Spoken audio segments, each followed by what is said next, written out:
Muy buenos días, compañeros. A continuación, presento la última parte correspondiente a la actividad referente a la Reforma Educativa 2013, consideraciones y recomendaciones. Mi nombre, Lisandro Jesús Pérez Hernández, de la asignatura Política Educativa. Muy bien. Ya con lo que se ha platicado por parte de mis compañeros, se tiene una información ya más clara de lo que pasó en la reforma educativa del 2013. A continuación, yo presento un brevísimo resumen para ya pasar a las consideraciones y las recomendaciones que me tocaron en mi tema. Treviño 2015 nos dice que esta reforma educativa se sostuvo en los siguientes elementos: la profesionalización docente, la actualización de los planes de estudio, el fortalecimiento de la infraestructura de las escuelas y también la parte más importante, que es la evaluación periódica y constante para que fueran estos resultados analizados y con base en ellos se tomaran decisiones. A fin de encontrar una manera más transparente de entender mi explicación, las consideraciones serán nuestras reflexiones y las recomendaciones serán nuestras sugerencias. Como se muestra en la tabla, podríamos pensar que el autor, el Instituto Nacional de Evaluación Educativa, tuviera cierta tendencia hacia comentar que esta reforma, caracterizada por esta evaluación rigurosa hacia los profesores, hacia los alumnos, pudiera decirnos que el causal de los problemas educativos son los maestros. Si ustedes se fijan en la tabla, nos podría decir que aproximadamente casi el 50% de los maestros con los que cuenta el sistema educativo mexicano tiene un desempeño insuficiente o suficiente, o sea, apenas mínimo. Esta situación nos pudiera hacer pensar esto. Sin embargo, como recomienda el autor, no debemos de pensar de esta manera porque mucho de las situaciones que se vivieron y que ocasionaron el limitado éxito de esta reforma es el estancamiento de la propia política educativa que bloqueó el avance de la reforma. ¿Por qué? Porque estuvieron afectados por los cambios programáticos, los cambios presupuestales, financieros y también de los propios actores, los propios creadores de las políticas educativas que posteriormente vamos a estar comentando. Cuando se llega a un resumen de los puntos negativos de una reforma, lamentablemente las administraciones que vienen posteriormente culpan a las administraciones anteriores de los fracasos de las políticas. Bajo este panorama procederemos a explicar. ¿Por qué esta falta en el cumplimiento de los objetivos de la política? La primera es que las evaluaciones no fueron lo suficientemente fuertes, por decirlo de una manera, para poder mostrar a los políticos de fuerza, a los políticos de peso, para que ellos tomaran decisiones y por lo tanto no pudieron establecer criterios más estrictos, más dirigidos a las situaciones que se vivían en cada momento, en cada sitio de nuestro país. Y por eso estas evaluaciones tuvieron poca influencia para lo esperado, para los funcionarios que tenían el poder de detener o no detener una política educativa dependiendo de su funcionamiento. También otro elemento que influyó en que esta política no pudiera continuar o tuviera crecimiento limitado es que los propios políticos que la propusieron por los cambios que todos sabemos, los cambios sexenales, ocasionaron que muchos de ellos fueran removidos o pasados a otros puestos o dejaron el trabajo y esto afectó la continuidad de la gestión de la política.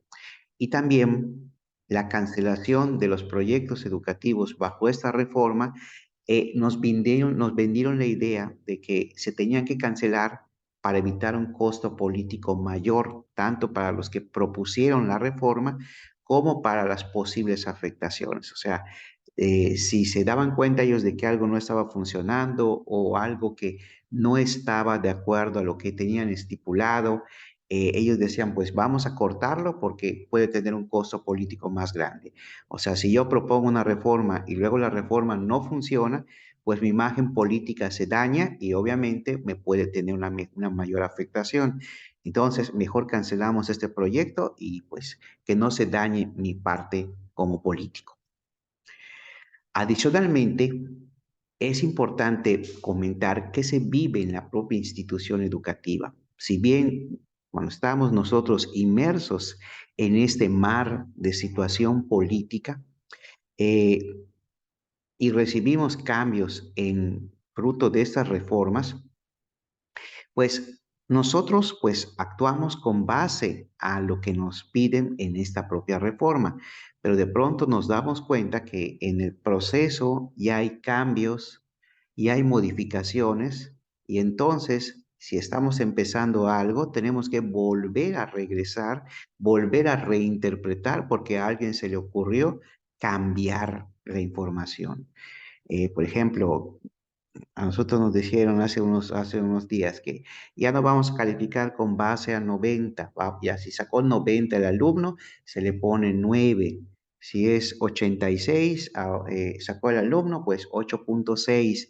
Entonces estos cambios, pues, que podríamos pensar que son insignificantes, es un pequeño ejemplo de esas pequeñas variaciones o grandes variaciones que se dan y que provocan este estira y afloje de tomar decisiones en el ámbito educativo.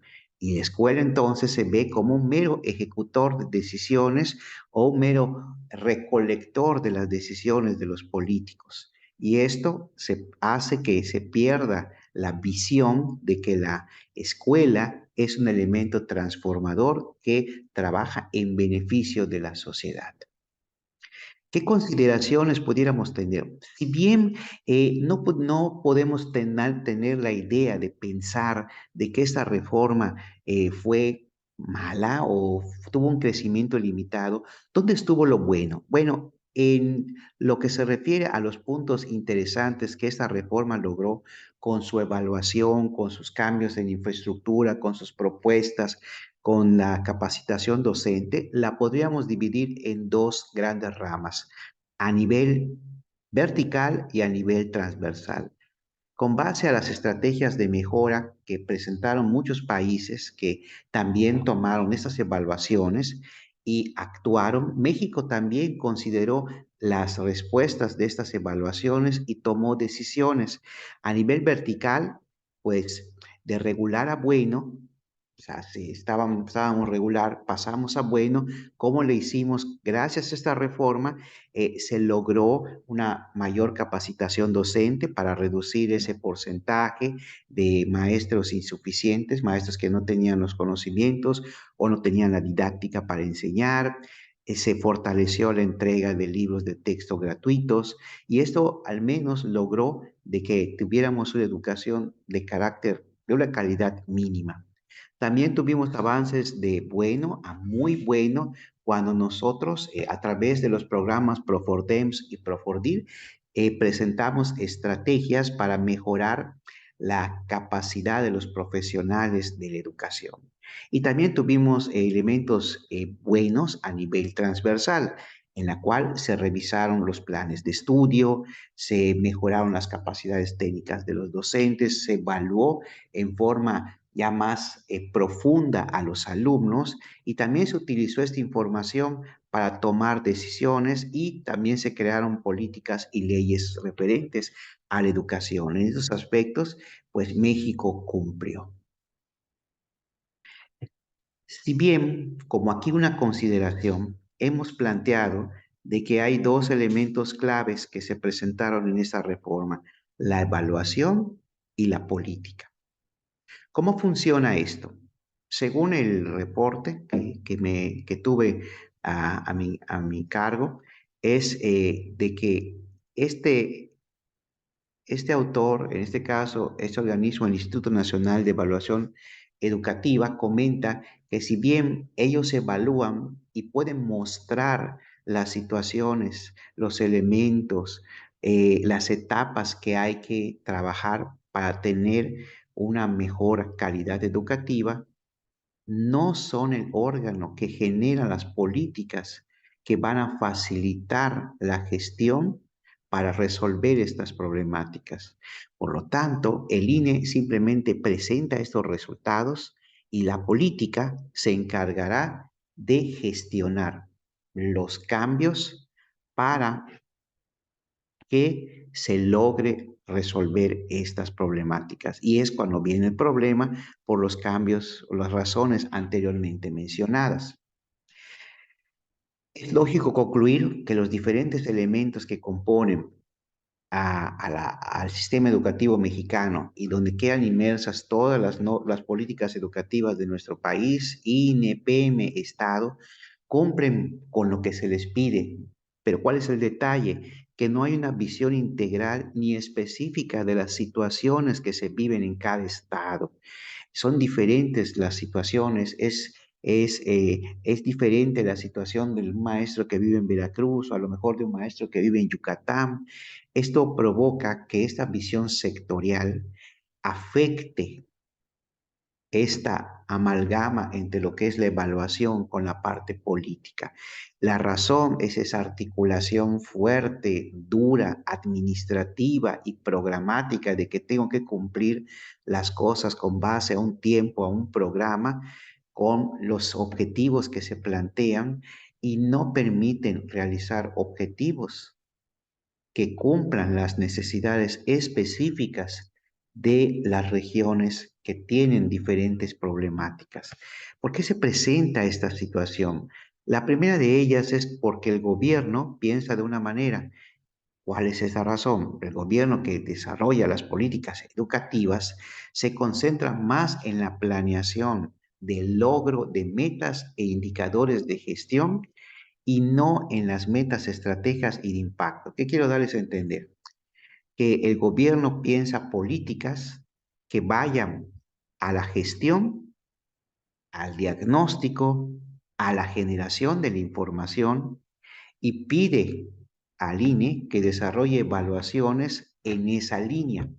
¿Cuál es el detalle? Que toda la información y los productos o servicios que se generan no pueden tener un beneficio porque no se evalúan qué tanto están beneficiando a las comunidades, al ámbito educativo. Por lo tanto, no se conoce y como no se conoce o no se evalúa o no se sabe si se está haciendo bien porque no hay suficiente información, los políticos dicen, pues estas reformas no funcionan, mejor las quito para que no vaya a perder mi imagen.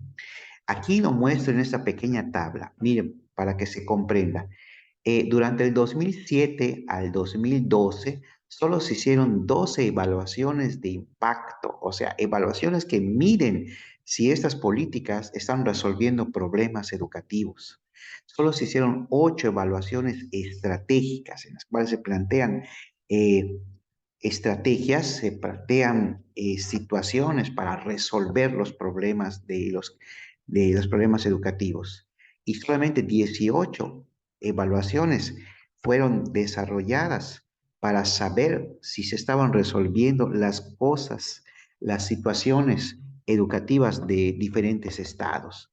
Por otro lado, se gastó mucha información en diseñar evaluaciones, muchas evaluaciones, y también 246 en consistencia y resultados. ¿Qué nos dicen estas evaluaciones? Aquí se los puse en un porcentaje para que se entienda. La consistencia y resultados son aquellas evaluaciones que nos dan un diagnóstico en la cual los elementos involucrados que están padeciendo la situación educativa son analizados, en la cual se evalúa esa capacidad institucional, organizacional y de gestión de los programas que se están proponiendo. Entonces, ¿qué se hace? Un análisis de diagnóstico para conocer cómo les afecta. Se hicieron 15.5 evaluaciones, pero apenas 1.31% de evaluaciones de impacto, o sea, que no se supo si afectó o no afectó a la población, ni positiva ni negativamente, o muy poco se tuvo. Tampoco se hicieron, apenas el 0,87% de esas evaluaciones fueron aplicadas a un programa o conjunto de programas donde se aplicaban las estrategias. Un 42,8, o sea, la mitad de las evaluaciones se dedicaron a dar, a calificar, oye, hiciste esas evaluaciones, te califico bien, te califico mal. No lo hiciste bien, te califico mal, etcétera. Evaluaciones de gabinete, en la oficina, evaluaciones de campo, pero hasta ahí no hay una evaluación de procesos, no hay un trabajo en el cual se pueda medir si los cambios se están dando de manera eficaz y eficiente. Apenas solo se hizo el 1,75% de estas evaluaciones. Se prepararon o se crearon para conocer si hubo un cambio de una problemática, se eliminó esa problemática y se llegó a una solución. Ese proceso de llevar de algo negativo a algo positivo, que se llama proceso, del 100%, 1,75%. Para que se entienda, de cada 100 evaluaciones que se hicieron, redondeando aquí en términos entendibles, 43 evaluaciones se hicieron para diagnosticar y solamente se hicieron 2 evaluaciones de cada 100 para evaluar el proceso de pasar de negativo a positivo. Esto obviamente genera muy poca información de peso específico, y obviamente los políticos, como no reciben esta información de peso fuerte, de peso grande, lamentablemente, pues deciden, pues esta reforma no sirve, o simplemente pues que se vaya alentando el proceso. ¿Qué recomendaciones podemos plantear? Entre las recomendaciones es la creación de una entidad de carácter público, confiable para la sociedad mexicana, que sea capaz de diseñar las políticas educativas fundamentadas en criterios, en normas, tanto técnicas, educativas, económicas, planteadas por gente que está viviendo las situaciones educativas y no desarrollar reformas por políticos con una perspectiva corta de las situaciones educativas o una perspectiva sin conocer los efectos ni a corto, ni a mediano, ni a largo plazo. Pero para crear un órgano independiente que tome las decisiones de carácter educativo, se necesitan cambios en nuestra Constitución. Y por lo tanto, estos cambios permitirán, en caso de lograrse, que este órgano desarrolle reformas políticas que no se vean afectadas porque cambia el gobierno, cambia el partido, ni tampoco por presiones políticas que alteren su permanencia y su continuidad. O sea, que se desarrolle un proyecto integral, estoy inventando, como hizo el proyecto de Jaime Torres Bodet, de 20 años, de 25 años, que se planteó un poquito bajo el gobierno de Fox, hablaba un poquito sobre esto, pero pues quedó ahí, pero un programa, un proyecto educativo, una reforma que vaya 20, 25 años, el tiempo necesario, pero que sea diseñado por un órgano independiente del gobierno y que no importe quién partido suba, el proyecto deberá continuar hasta una finalización. En resumen, para poder tener la calidad educativa y que la reforma funcionara, es necesario lograr lo siguiente. Número uno, entender que la escuela, que los estudiantes son el centro de la política educativa y no la política educativa el centro de la escuela. Garantizar que las evaluaciones que se vayan a hacer sean evaluaciones de impacto, que en verdad midan los resultados de las políticas educativas y que éstas se encarguen de mitigar, de resolver los problemas educativos de los diferentes estados. Considerar a nuestras escuelas como elementos clave de información, de generación de conocimiento, que permitan una actualización constante, porque el mundo cambia y se deberá considerar a la escuela como una comunidad de cambio constante y tratar de impedir que la política educativa se vaya a determinar sin la suficiente documentación para que no caiga en lo político. ¿Qué quiero dar a entender con esto? Con el caso de la enciclomedia, era una muy buena idea, pero la falta de información sólida hizo que lo político le diera jaque mate a esta propuesta que era muy interesante. Como conclusiones, la reforma educativa en México tenía como meta, como punto importante, mejorar la calidad de educación. ¿Cómo? Fortaleciendo las capacidades, las habilidades de los profesores, evaluando de manera rigurosa a los profesores, a los alumnos, pero tuvo sus puntos malos, entre ellos que la evaluación se centró principalmente en elementos que no se dedicaron a cuidar la calidad de la educación, se desarrollaron y se enfocaron en indicadores más que nada de diagnóstico y no de impacto, lo que provocó que no tuvieran el efecto significativo para la toma de decisiones. La creación de un órgano autónomo, libre de las desviaciones políticas, podría ser una solución para desarrollar políticas educativas efectivas. Pero para lograr esto, se deberán hacer cambios a nuestra Constitución y pues obviamente sabemos que estos cambios pues ameritan un tiempo, ameritan iniciativas, pero no está de más mencionar que es una de las soluciones más adecuadas, al menos que yo podría comentar con respecto a mi tema, o que haya una mejor comunicación entre la política con los resultados de impacto que presenten las reformas. Muchas gracias por haberme escuchado. Muchas gracias, doctora, por la oportunidad de presentar mi exposición de esta forma.